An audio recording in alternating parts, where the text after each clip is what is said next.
Assalamualaikum warahmatullahi wabarakatuh. Alhamdulillah, salatu wassalamu ala rasulillah, hamabad. Kaum muslimin yang dirahmati Allah subhanahu wa ta'ala, masih ingat perkataan Ustadz Adi Hidayat yang mengatakan bahwa para Ba'alawi itu adalah generasi terbaik yang Allah subhanahu wa ta'ala berikan untuk Indonesia, dan bahwasanya pencetus hari proklamasi itu adalah seorang Ba'alawi. Ya, kalau nggak ingat, coba kita lihat lagi videonya, kaum muslimin. Di antara sekian nikmat yang Allah anugerahkan kepada bangsa dan negara Indonesia ini adalah hadirnya generasi-generasi terbaik yang tersambung nasab mulianya kepada Rasulullah Shallallahu Alaihi Wasallam. Tahukah Anda yang menentukan bahkan mengusulkan hari dan waktu proklamasi kemerdekaan Negara Kesatuan Republik Indonesia itu adalah seorang Habib Ali bin Abdurrahman Al-Habsyi atau dikenal dengan Habib Ali Kuitang. Ya, cukup jelas Ustadz Adi Hidayat menyebut bahwa para Habib itu adalah generasi terbaik yang Allah Subhanahu wa ta'ala berikan untuk Indonesia. Ya, karena nasab mereka nyambung kepada Nabi Muhammad SAW. Kemudian mengklaim juga bahwa yang menentukan, yang mengusulkan hari proklamasi kemerdekaan Republik Indonesia itu juga seorang Ba'alawi. Ini sama persis dengan klaim dari Bahar Smith. Ya, sama, Bahar Smith juga mengklaim bahwa yang menentukan, yang mengusulkan hari kemerdekaan Republik Indonesia itu adalah seorang Ba'alawi, yang kemudian dibantah habis-habisan oleh seorang sejarawan. Ya, coba kita lihat videonya, kaum muslimin. Penentu hari proklamasi siapa? Al-Habib Ali bin Abdurrahman Al-Habsyi Kuitang. Al-Habib Ali bin Abdurrahman Al-Habsyi Kuitang.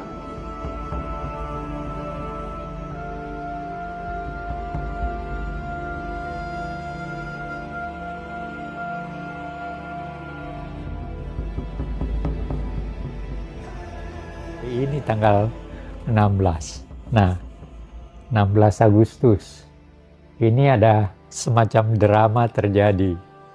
Drama dalam arti kata para pemimpin kita setelah Jepang kalah dan Bung Karno, Bung Hatta, Pak Rajiman itu dipanggil ke Dalat, ke Saigon, dan di sana diberitahu bahwa panitia persiapan kemerdekaan dibentuk dan itu diserahkan kepada Soekarno sebagai ketua dan Bung Hatta sebagai wakil ketua. Nah, tanggal 15 itu kan Jepang menyerah didengar oleh Syahrir.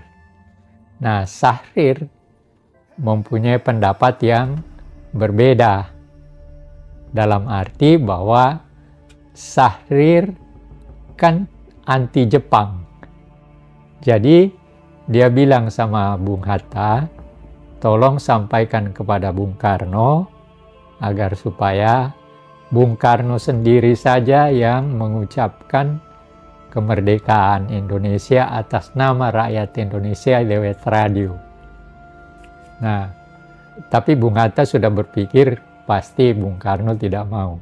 Tapi akhirnya Syahrir mendesak dan minta bertemu. Mereka datang ke rumahnya Bung Karno, Syahrir dan Bung Hatta. Tadinya Bung Hatta agak ragu juga apakah Soekarno mau menerima mereka. Tapi akhirnya Soekarno menerima.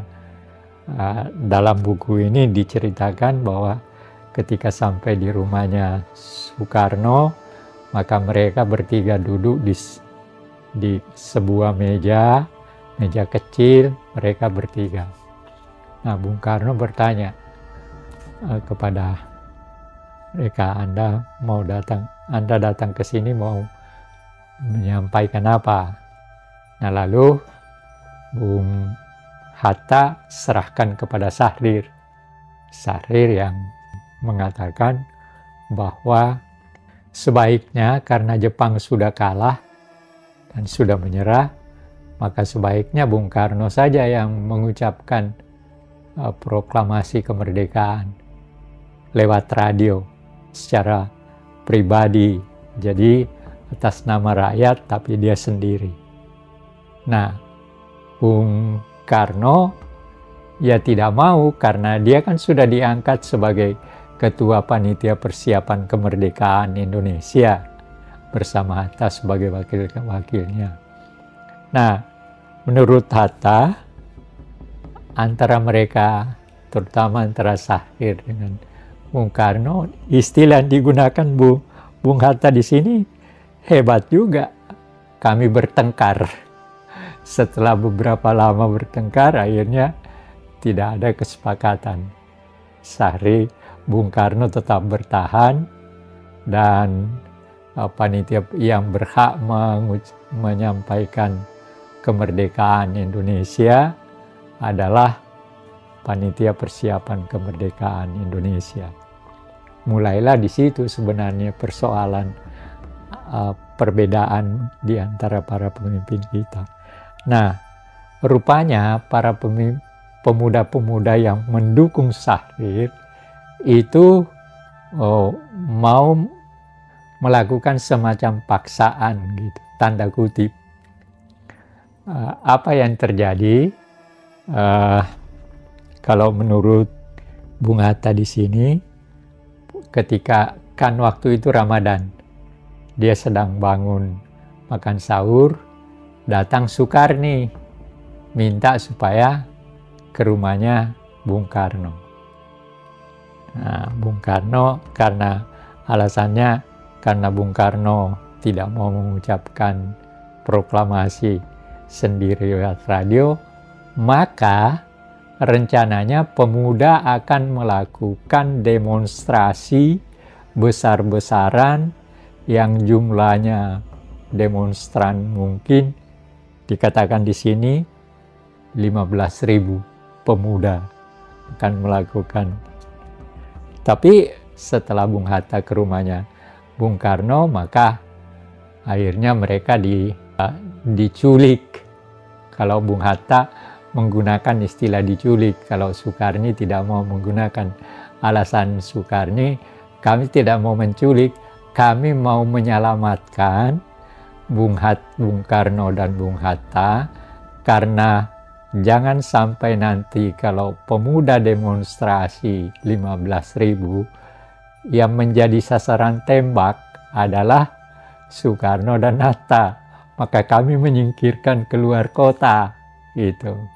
Nah, dibawalah mereka ke sana.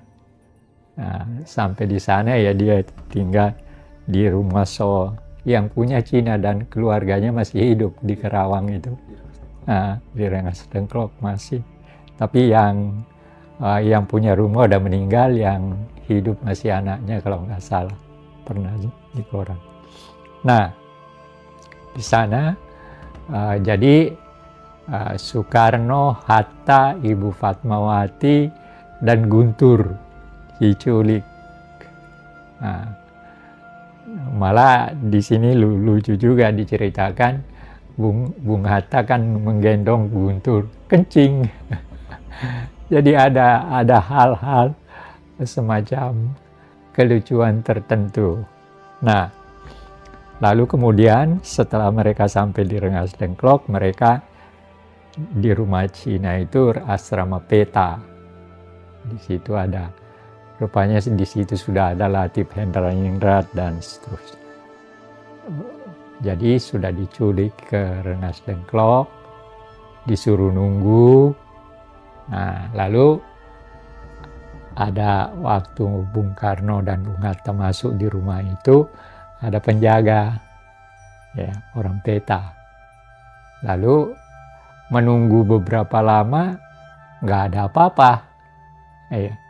Nah, lalu si penjaga ini oleh Bung Hatta diminta datang ke Soekarni memberitahu kapan, apakah sudah terjadi. Belum terjadi. Tapi singkat kata, setelah terjadi itu, Subarjo rupanya di Jakarta tahu bahwa dia Bung Karno dan Bung Hatta ada di Rengas Dengklok, lalu dia pulang. Nah, antara Subarjo dan Maeda rupanya ada kontak hubungan, sama-sama sosialis rupanya. Rupanya Maeda ini juga pernah saya dengar waktu saya di Jepang, ada seorang yang cerita bahwa Maeda itu memang sosialis dan memang condong kepada kemerdekaan Indonesia.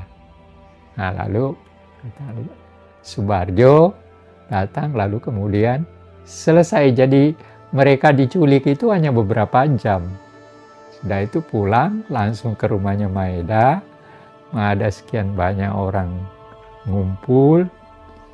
Maka setelah itu Bung Karno mengajak Bung Hatta untuk duduk dan membuat proklamasi. Selesai. Dari Bung Hatta sendiri di buku itu, pemaknaan dari Bung Hatta seperti apa? Ya tidak ada, cuma itu tadi. Artinya pemaknaannya ya kita diculik karena terjadi perbedaan pendapat antara kelompok pemuda Sahrir dan pemuda, lalu Bung Karno, Bung Hatta tetap berpegang bahwa yang berhak memproklamasikan kemerdekaan, menentukan proklamasi kemerdekaan adalah panitia persiapan kemerdekaan yang dibentuk menggantikan BPUPK. Ya udah selesai, hanya itu aja. Ya, kaum muslimin, itu Profesor Anhar Genggong. Ya, tidak satu pun menyebut nama Ali Kuitang. Ya, dan beliau ini diakui sebagai ahli sejarah. Diakui. Sementara Bahar Smith, sementara Pak Adi Hidayat, siapa yang mengakui Bahar Smith dan Pak Adi Hidayat sejarawan? Nggak ada. Ya, dan itu tadi penjelasan dari Profesor Anhar Genggong, nggak satu pun nyebut nama Ali Kuitang, nggak ada.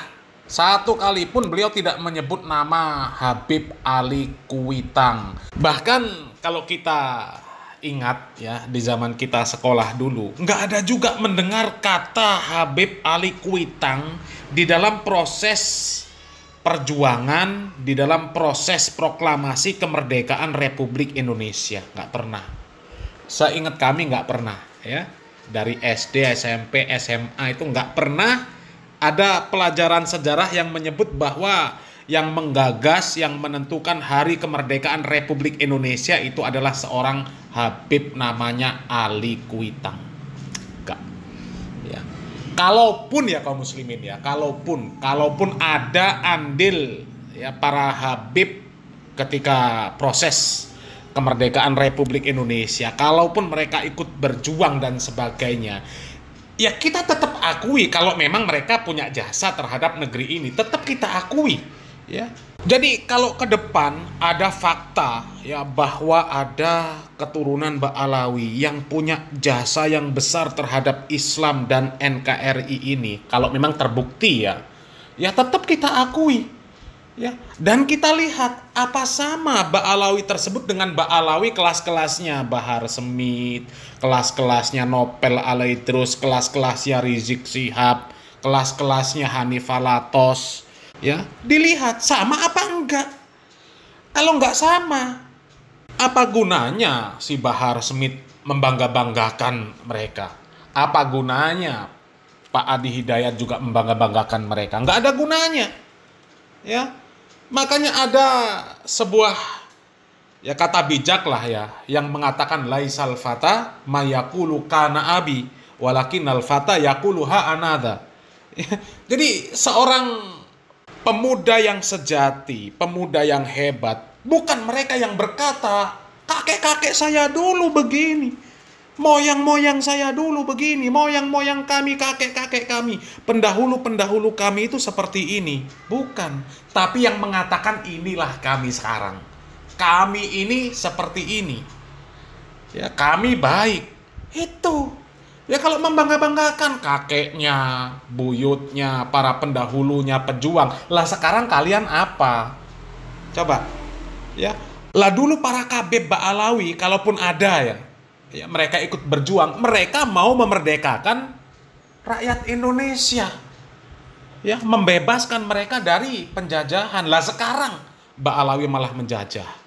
Ya, sudah merdeka, Ba'alawi malah menjajah bangsa Indonesia.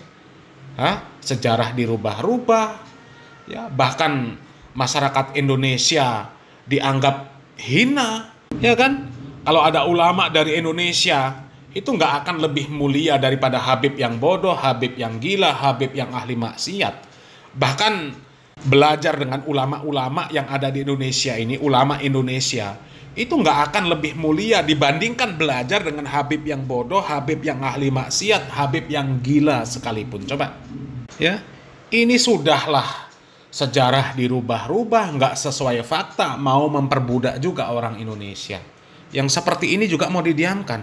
Mukibin juga masih tetap cinta sama mereka, orang-orang yang mengklaim sebagai zuriat Nabi, padahal jelas-jelas pendusta. Selamat berpikir, salam waras, salam akal sehat. Barakallahu fikum, wassalamualaikum warahmatullahi wabarakatuh.